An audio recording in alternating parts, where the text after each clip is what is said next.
This computer. Oh, Matt, Giles, thanks a lot for joining us here.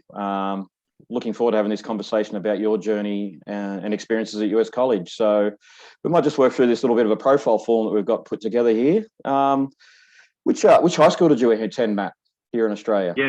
Yes, I went to Caringbah High School down in the Sutherland Shire of Sydney, so born and raised in Sydney. And went to Caringbah for all of my high school days. Perfect. What subjects did you study in year 11 and 12? Like one of the big questions we get from a lot of the kids in US colleges, what subjects should I be doing to sort of meet those core requirements? So this will hopefully give them a good idea about what subjects they should be possibly looking at and what you did. Yeah, I think it's really important that anyone that's looking to go to college does kind of, do a little bit of research. And I guess, this kind of forum and platform, getting as much information as possible will help, young men and women as to making those decisions, because there are certain NCAA kind of stipulations and regulations that you do had to have, certain courses completed. So for myself, I'd studied, in 11 and 12, I'd done maths, English, business studies, physics, human movement, which is like sports science, and German. So I kind of had a bit of a spectrum there that covered, I think from memory, I guess one of the mistakes or one of the downfalls that certain prospects in Australia have is they may not take a science in year 11 and 12 because it's obviously not compulsory, as in compulsory here in Australia. But I do think that the NCAA really needs some kind of a science class there. So that's maybe something for young guys and girls to be aware of. But yeah, they were the six subjects that I took. Yeah, I think the science thing is very important. I've heard that feedback from a number of others as well. So that's a very good point you've raised. What golf clubs were you a member at in New South Wales as a junior? Yeah, so started my golf, when I was really young, started my golf at Port Kembla. But then I was a member of Cronulla Golf Club, and then I got a junior scholarship at the Australian Golf Club. So I've been a member there since 2004.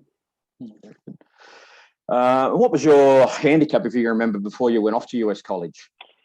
I'd be guessing. I couldn't say with a lot of conviction, but I think I was probably maybe +1 or 2 or something like that. I mean, I guess the handicapping system now is a little bit different to what it was then, but I think I was on the plus side of scratch. Yeah.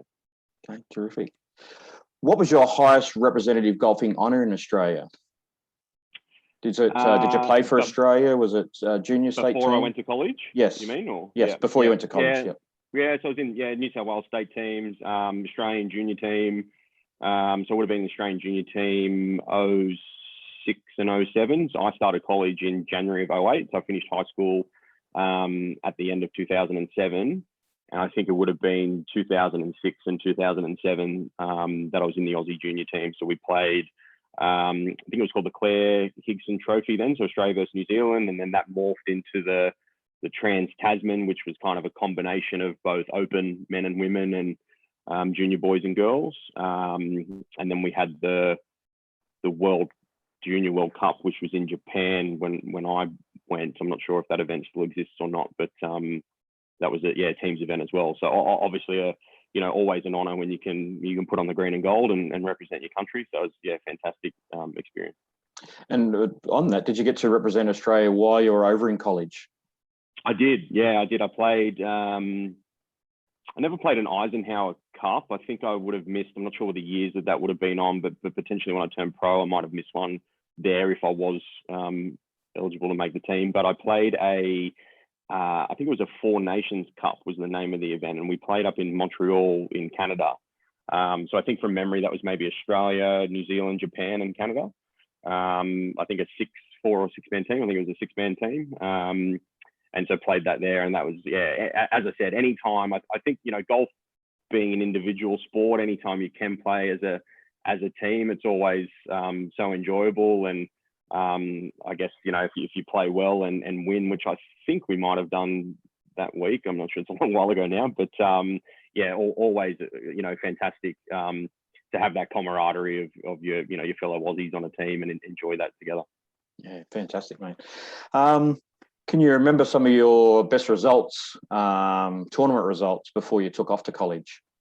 Maybe your top 3 results that you can remember. Yeah. So the big one for myself would have been, so I won the 2006 World Junior, which was at Torrey Pines. So that would have obviously been the highlight in a junior career. And that for me probably was a catalyst to look at the college option in going to the States. That opened a lot of, recruiting doors through that event. So yes, I won that in 2006. And I was third in 2007. So they were probably, the two highlights there. And I think I won the New South Wales Junior maybe in 06 as well. So they probably would have been the junior highlights, I guess, in addition to the representative teams prior to going to college. Yeah, good career. Not sure if it was actually around then, but did you have a WAGA ranking or a world amateur ranking prior to going? Yeah, no idea. It may have existed, but I honestly wouldn't have any clue in being able to tell you what that was. So I think that type of data and ranking system has come, a long way. And I guess it would have been 13, 14 years or so ago when, I was looking at going to college. So much different now, but I can't remember if that was even around or what that would have been for myself at that point. No worries. What about a national ranking? I'm not sure. I mean, obviously would have been in the top few from a junior perspective, to make those teams and whatnot, but at an amateur level, I wouldn't be able to say, unfortunately. Okay. With your SATs, can you remember what you scored on your SATs? Yeah, so I think so it's out of 1,600. So they do like a maths and an English, so like a numeric and a written. I think I got maybe like mid 1,300s or something like that out of the 1,600. So I think one important thing for people to know when they are pursuing the college option is that the SAT score that you're required to get is kind of dependent also upon what your grades are like at school. So the higher your grades are when you're in high school here in Australia, the less pressure it is on you to get a really high SAT score, because they kind of, I'm not sure how they work out the blend of coming up with a finalized number for you. But for example, like if you're doing really well in high school, it's not as, you don't have to think, I've got to get 1,300 or 1,400 or whatever it might be in an SAT. You might only need 1,000 to get through and pass NCAA kind of eligibility. So that's one thing to keep in mind. The better you can do in high school, the less pressure it is for you when you sit those exams. Yeah, that's great information. Why did you choose to pursue the US college pathway? Look, I think ultimately for myself at that point in time, I wanted to play in the States, from a young age,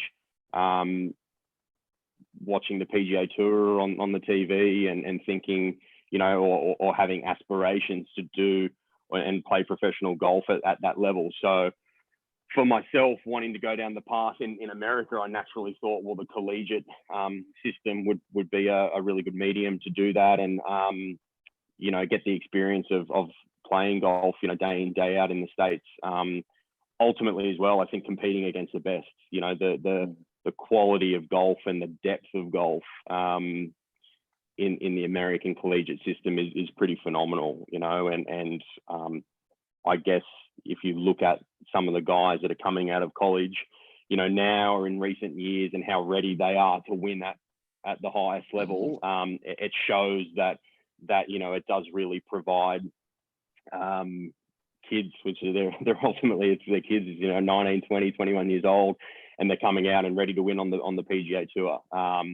So I think that for me was probably one of the biggest lures, is then just benchmarking yourself against all of those other players, because you can, it's just naturally what it is in Australia. We don't have, the huge population that certain other countries do. And I think anytime you can go and see where your game stacks up against, potentially others all around the world. And given the fact that the collegiate system does draw so many internationals from all over, whether that's Europe or Asia or South Africa, South America, etc. I think it really, it was just a good way to see exactly where your game was at for future growth going forward. Yeah, terrific. You probably answered this one a little bit early, but how were you recruited? I'm assuming, obviously, through your fantastic results there in the US, that you just had coaches chasing after you?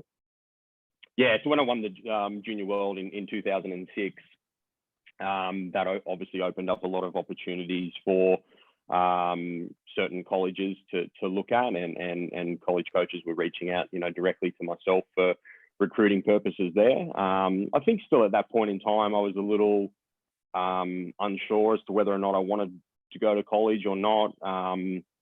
I think a bit of that kind of was because of the fact that maybe not as many people had gone to college prior. I think going back, years and years before myself, it was more common that, you'd finish your school here, you'd play some amateur events, you'd travel maybe to the States or Europe, play, those kind of, highest level amateur events. And then if you felt like your game was good enough, you'd turn pro at that point in time. So skipping that whole, collegiate system, and obviously the education that comes with it. But I think when I went over to the States, again in 2007 in their summer, and I played some events, and I was talking to, I was playing amateur events, and I was actually, talking to guys who were competing at college at the time and asking as many questions as I possibly could just to get as much information. And I really thought, wow, it's such a good opportunity that's potentially there.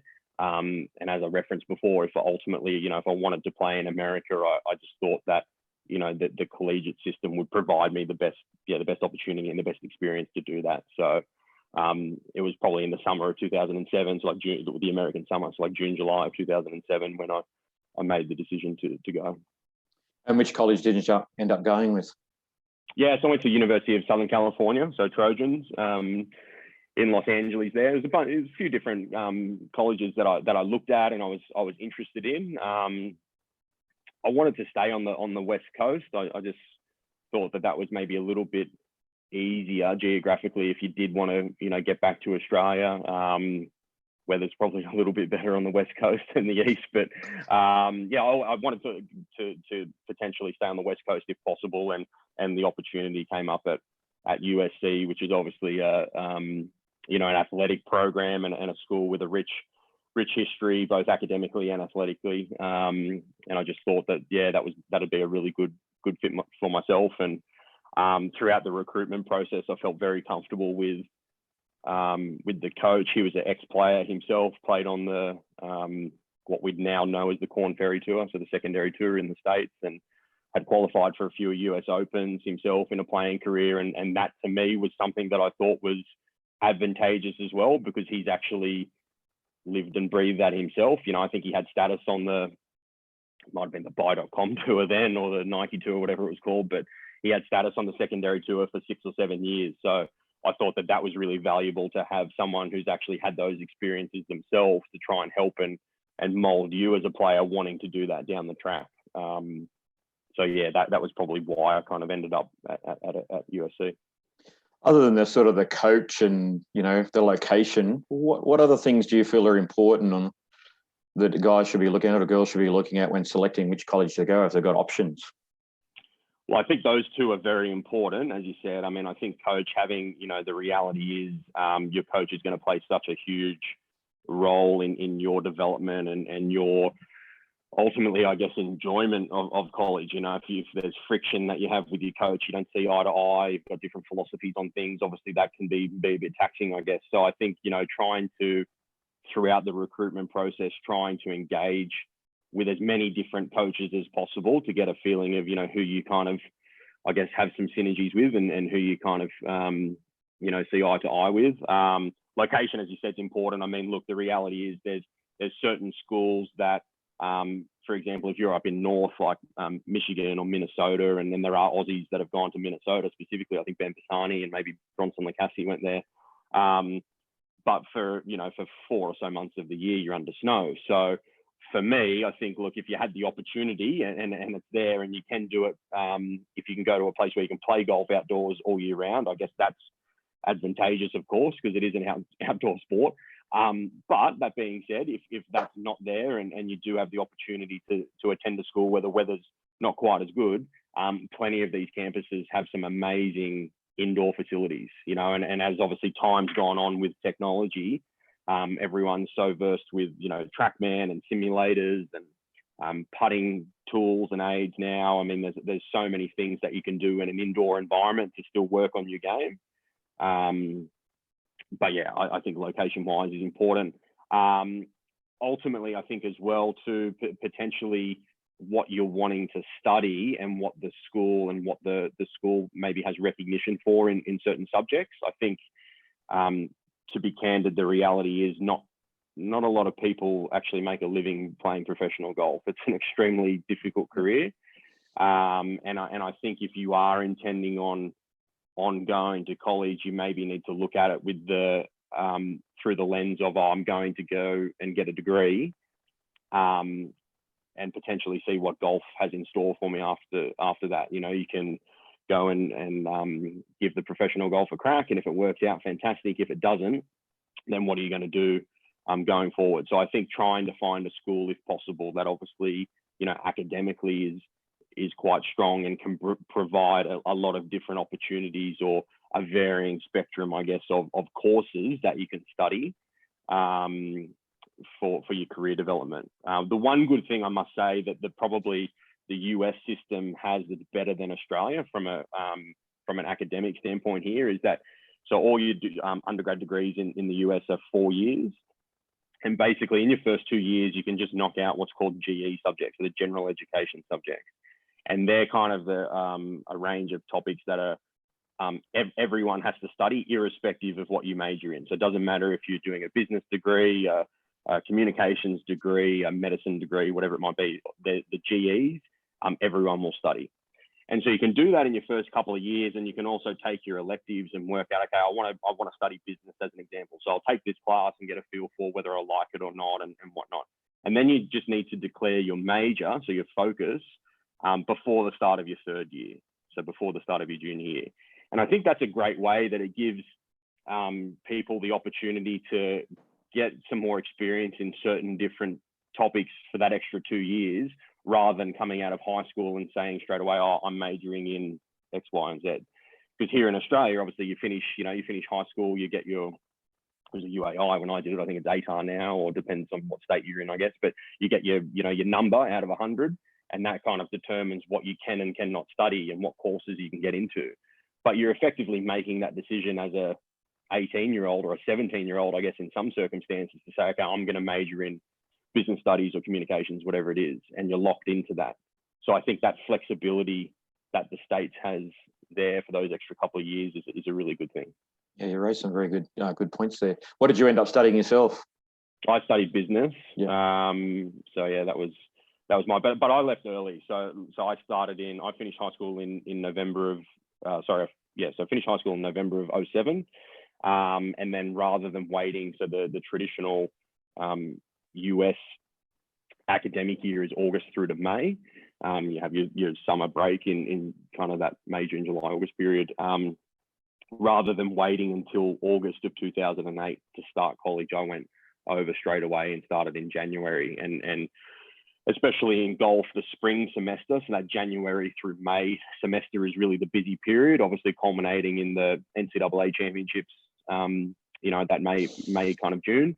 And so I wanted to get over there straight away and play with the team. But yes, I did 2.5 years and left in June of 2010 to turn pro. So don't have any regret. I'm sure we'll probably touch on this as the call goes on, but don't have any regrets leaving early at all, because that worked out okay for myself, because as soon as I finished college, I went through to qualifying school and I got a card on the secondary tour in the States. But I probably look at it in hindsight, and the point that I raised before, I think it's important potentially that you go and stay and get a degree, because I think that's going to be valuable for people down the track in their lives, irrespective of what they end up doing.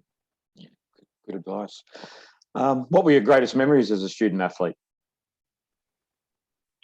Oh, it's such an incredible living kind of, because you're on campus. So like you've got thousands and thousands of students all living kind of within, a couple of miles of one another. So very different to Australia in that respect. Your traditional, in Australia, you live at home with mum and dad and whatnot, and you catch the train to uni or the bus to uni, and you go home, and that's what it is. But when you're living on or right around campus, you have that college, that camaraderie that's there, and especially being a student athlete as well. You know all of the different people on other sports teams, and you become close with all the other athletes. And it's such a great way. As I said, you've got people from all over the world, so you meet some incredible and amazing people. But I think that was probably, like, especially when football season's on, college game days is incredible. I remember my first home game that I went to,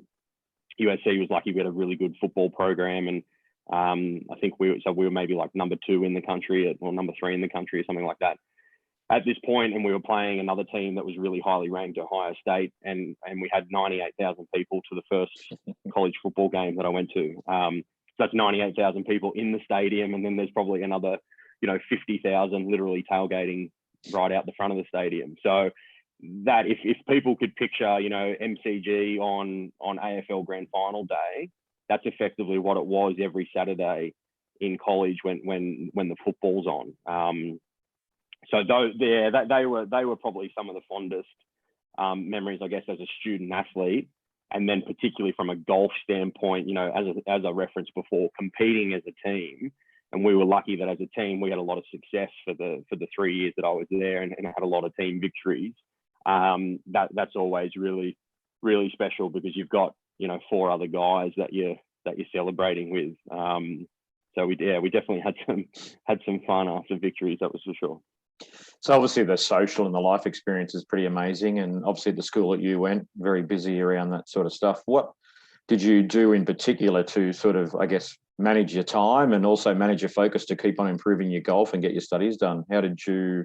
Yeah, it's tough. It's tough. I think, look, the good thing as a student athlete though is that you have, especially those that are on scholarship, but even those that aren't, you have like a student advisor, and you have tutors, and so there's a lot of resources that are provided to you to help if you are struggling with anything. I think time management, as you referenced, Khan, is probably the critical one. So we used to practice in the morning, just because LA, we were really in the heart of LA, so fairly bad traffic for anyone that knows LA.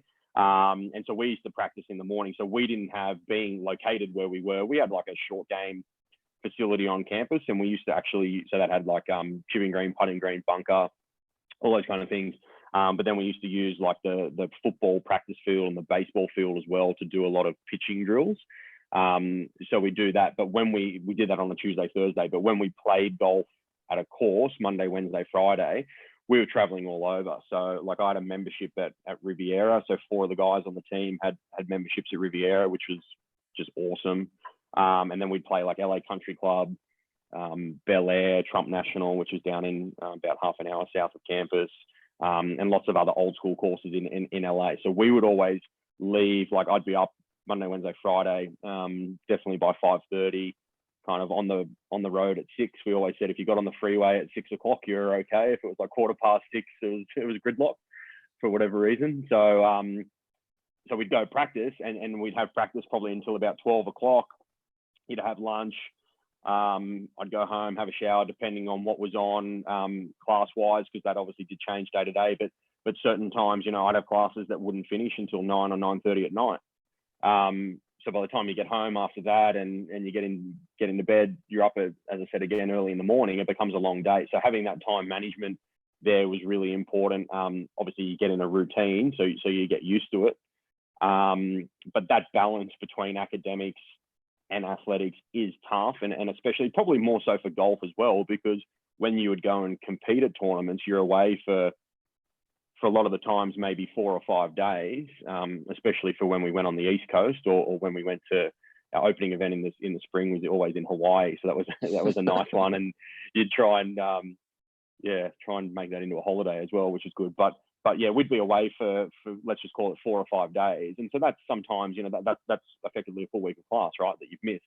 So to catch up on certain things there, especially in that spring semester when you're probably playing roughly maybe 8, 9, 10 events in spring.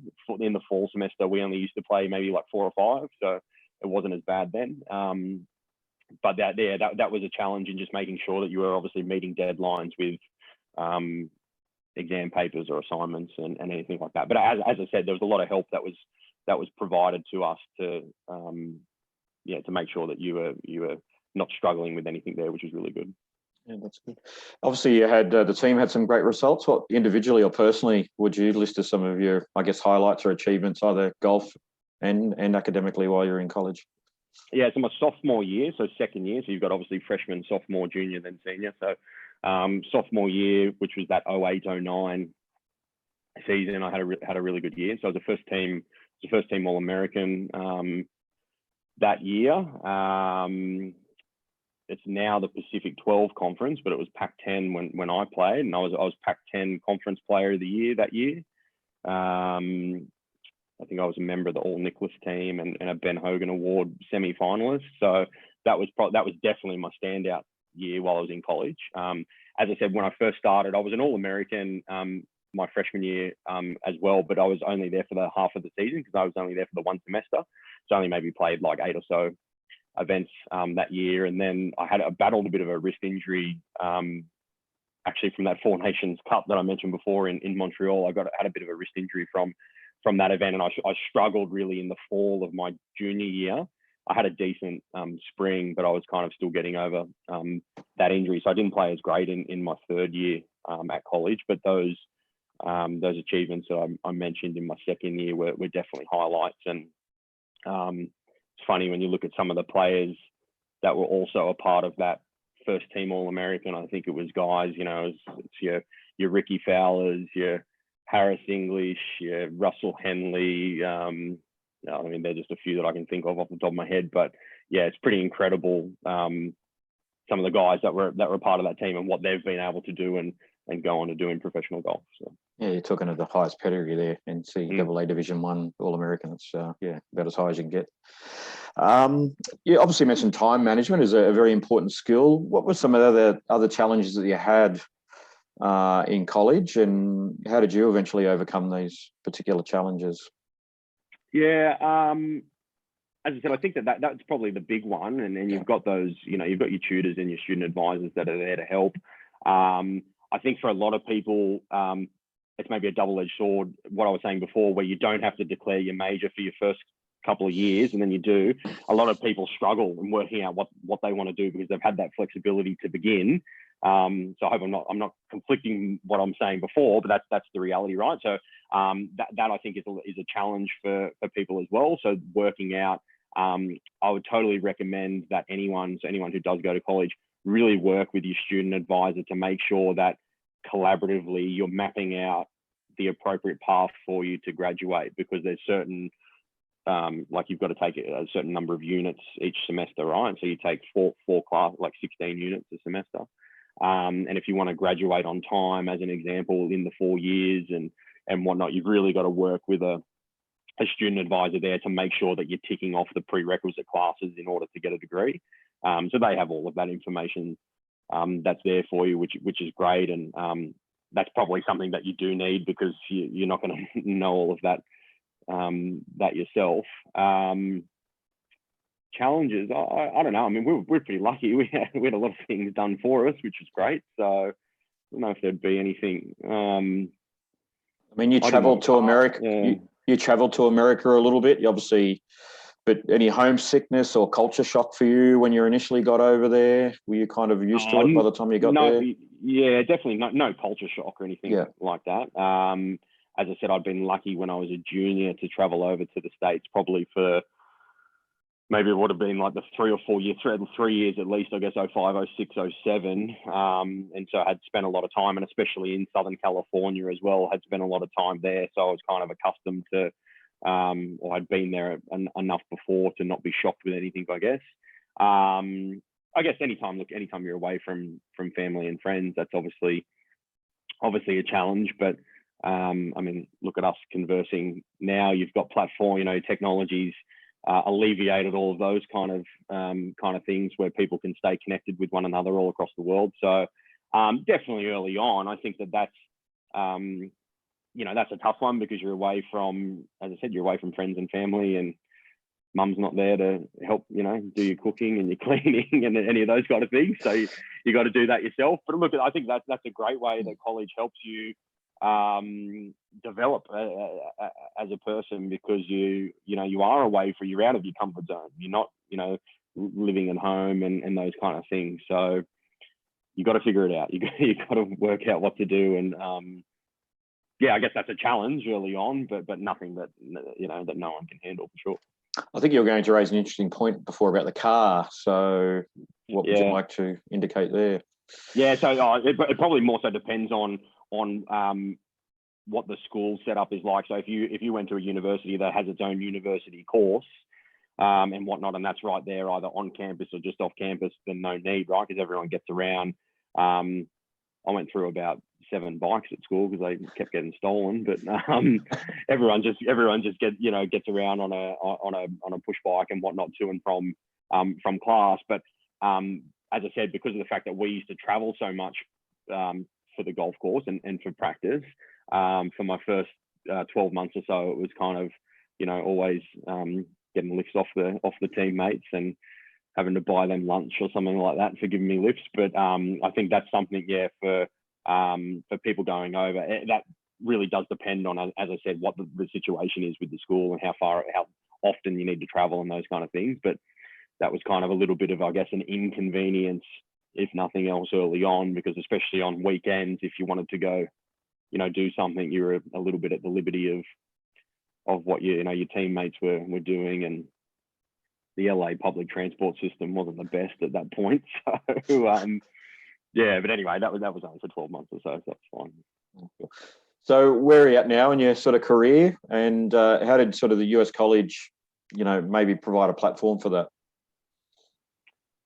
For a golfing career or for a business career? Well, golf or working career. Yeah, where are you at golf-wise and where are you at working-wise? Yeah, so I guess when I left school, so I turned pro in June of 2010, and I had some kind of status, whether it was here in Australia or the States or Asia, for 7 years. So I played professional golf up until the end of 2017.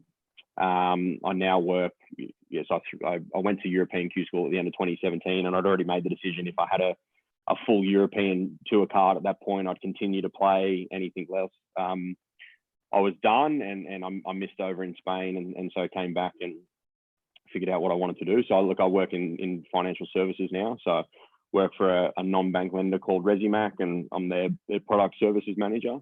Been there, 3.5 years now.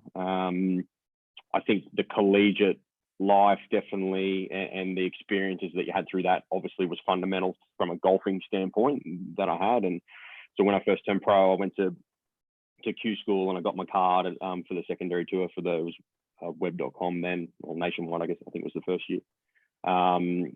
So yeah, the college experience and playing those events and competing against, those kind of guys that I referenced before, obviously held me in good stead to go and play professional golf. And then I guess now, I had studied certain things from an academic standpoint that maybe helps, if nothing else, I guess, in a corporate life. But it's probably more so, I guess, the discipline of getting through something that helps you for corporate life going forward. But I definitely think, as I referenced before, I think it's really important that if you are pursuing, and this is coming from myself who only did 2.5 years, but if you are pursuing college, maybe do it with the intention of staying for 4 years and getting a degree, irrespective of what you want to do. You might not have to use it down the track, but you might have to. So it's definitely a good thing to have. Oh, that's great advice too. What, if any, other common sort of pitfalls or traps or mistakes people do in that sort of process of trying to get recruited or selecting a particular college they would like to go to? I guess just things to avoid when you're trying to, go to college or trying to pick that college that you're looking to go to. Yeah, look, I'd probably say take what a coach says at face value, do your own research, and a lot of people, it's recruitment, right? So it's like if you were a recruiter trying to recruit someone for a role in a corporate environment, you'd pump up their tires and say how good they are and whatnot, and this is why you're perfect for the fit. So just take what a coach says, I guess, at face value and do your own research. I would say, Khan, that the biggest downfall or whatnot is people. Look, if you're not getting into a D1 school, or you're not getting a full scholarship here or whatever, that doesn't mean that college isn't for you. There's plenty of avenues that you can go through at college to ultimately potentially get to that level. And that might be junior college to start, or that might be a NAIA or a D2 or whatever it might be. But I guess that'd be probably my little bit of advice would be, if you do want to go to college, and you aren't getting into a big D1 program or something like that, that doesn't mean that you should write it off, because there's ways that you can go about it. And if you go to a junior college, for example, and you have some decent success playing and your grades are okay and whatnot, there will be plenty of opportunities that'll come where you can transfer to a bigger, more prestigious, for lack of a better term, school. So that'd definitely be a bit of advice there. Talk to as many people as you possibly can. I think what you guys are doing here is really good in trying to, I guess, come up with some kind of a repository of information to say this is all of the things that you can be aware of and things to consider if you are looking at college. I'm a huge. I think college is a great opportunity for people, as I said, irrespective of what they want to do. It just comes down to if you're prepared to or you want to have that balance of golf and academics, because you do need to keep your grades to stay eligible. As I said, there's a lot of support that's given to you, which is fantastic, because it's in the school's interest that you do well. Because if your grades aren't good, the NCAA will come along and sit you out for a semester or something like that until you get it together. So you've definitely got to have that balance that's there as well. But I just think, speak to as many people as you possibly can, get as much information.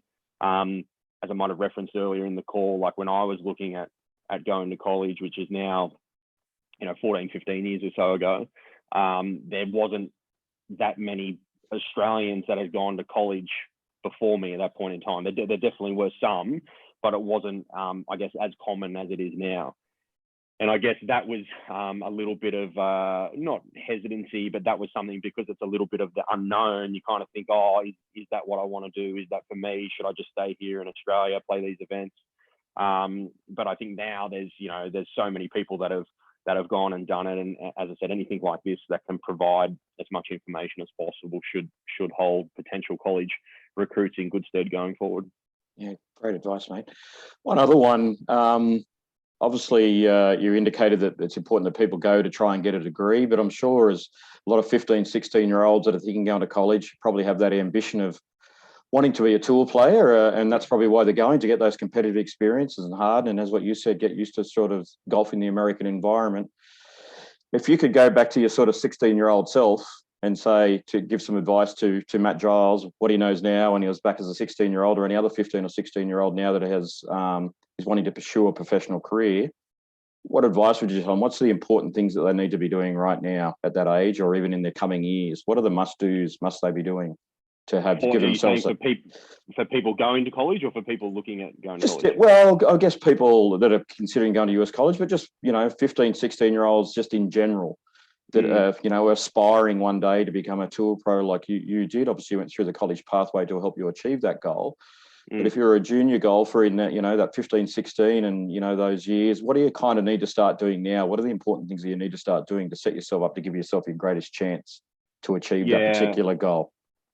Look, I think the game has changed so much in recent times. And if you look at, like I spoke about, I guess a little bit earlier, when, there's kids that are 20, 21, 22 that are coming out and ready to compete at that highest level now. So I think, all of those types of, I guess it's a cliche term, but like the 1%ers that you can do as early as possible, whether that's through, your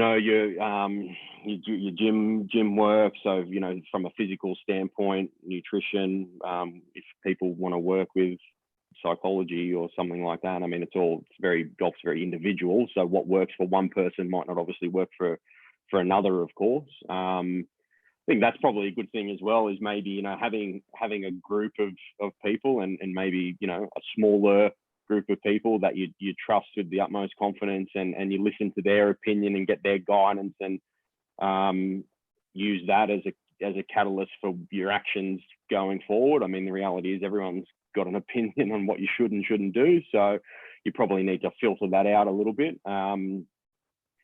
Oh, look, I think the reality is when you're 15 or 16, I mean, you think you know everything, don't you? And everything's, yeah, I don't know. I think it's just, look, I've probably harped on like the stay and do the 4 years a little bit, but even if you don't, like, even if you just want to go to college and you've said from the get-go, okay, I don't want to go to college and get a degree. I mean, maybe not say that to your coach so that you get recruited, but go and do it for 18 months, 2 years or whatever. Get the experience and work out. And look, if it's not for you, come back to Australia and play some events. I mean, there's nothing to lose if you've got that opportunity. That's there, and especially if you have, scholarship that's thrown at you. I mean, that's obviously tough because there are so like Title IX legislation, which is the legislation that basically says your scholarships need to be proportionate to male and female athletes. So in NCAA, so like men's golf gets 4.5 scholarship and women's golf gets 6. So yeah, don't potentially expect that, you are going to get a full ride to go somewhere, because there's only, generally golf teams maybe have like, call it maybe 10 or 11 on a squad. And there's only, for the men, as I said, 4.5 scholarships to give there. So, yeah, as I said, maybe don't, if you're not intending on staying, maybe don't say that to your coach to begin. But I think that'd be, look, I think if you are wanting to do it, just jump all in and give it a crack. There's nothing to lose. When you are at college, try and embrace all of the extracurricular groups and activities that come with it. None of us on the golf team were in a fraternity or anything like that. I don't think that the coach wanted that, but go to all the sporting events. Go and yeah. I was on like the I think it was SAS, Student Athletic Services or something like that. But it's like, try and sit on an athletic representative council or something like that. And there's so many things that you can do outside of just golf and academics in a college environment, and just try and soak up as much of that as possible, because genuinely you will look back on it. And everyone, said it to myself 12 years ago or whatever, but you'll look back on it and say, wow, my time at college was some of the most enjoyable or fun times in your life. It's pretty awesome to think you're a foreigner, you're living over in a different country, you're in this, you've got everything there for you from an athletic and an academic standpoint, you're surrounded by incredible people. Yeah, you might as well embrace that with everything you've got. So jump in. What's the worst that can happen? If you don't like it, come home. It's all good. Yeah, and look, I guess to reinforce, there has been a number of juniors from New South Wales in particular that have gone that JUCO route if they haven't had that opportunity to go to a Division 1 college. So there's plenty of, like yourself, there's so many people now that have gone down that route, and there's plenty of great advice like what you've given today at all various levels. So, from yours, obviously a very top-end experience, to those that may not have had the pedigree for you like you've had to get to that such an amazing school. But there's definitely opportunities, and there's guys that have, started in JUCO colleges and then gone on to be having good careers in Division 1 colleges as well. So absolutely, and the reality, Khan, is people develop it at different ages and different time. Just because you're a phenomenal college player doesn't always translate in, look, it's probably a good indication, but it doesn't always translate into an amazing professional career, and vice versa. There's guys that struggle at college and struggle, even making their college team, that go on to have incredible careers on the main tour. So you're right, there are a number of different paths that people can take. I'm a member at the Australian Golf Club, and I know guys, mates of mine that are members of the club that have gone that junior college route and have gone on to different things. Justin Warren's an example of that, and he's doing quite well at a professional level now. So there is that opportunity, and as I said, if you're not, just because you might not be getting into a D1 school straight away, doesn't mean that can't happen for you down the track. Yeah, amazing. Well, Matt, I'd really like to thank you for taking the time to share your experiences and knowledge and wisdom of the US college system. And I think this is going to be some great information for the juniors and the parents out there that are definitely interested in pursuing this pathway. So thanks again for taking the time to spend with us, mate. Really appreciate it. No problem, Khan. Not a problem. Happy to help.